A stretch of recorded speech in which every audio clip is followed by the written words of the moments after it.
عموماً بعض اوقات یہ دیکھا جاتا ہے کہ بہت سارے لوگ ایام نہر سے پہلے، ایام قربانی سے کافی وقت پہلے، کافی ٹائم پہلے جانور لے آتے ہیں،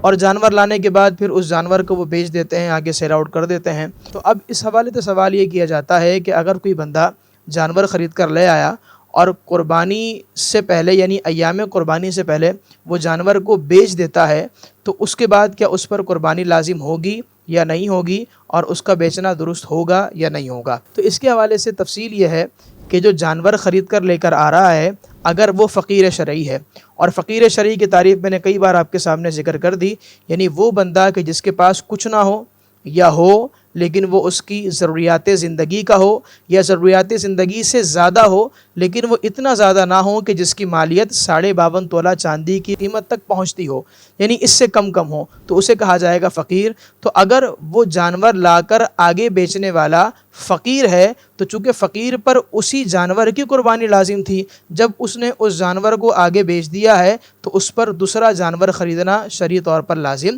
نہیں ہوگا۔ اور اس کے مقابلے میں اگر وہ جانور کو خرید کر آگے بیچنے والا غنی ہے،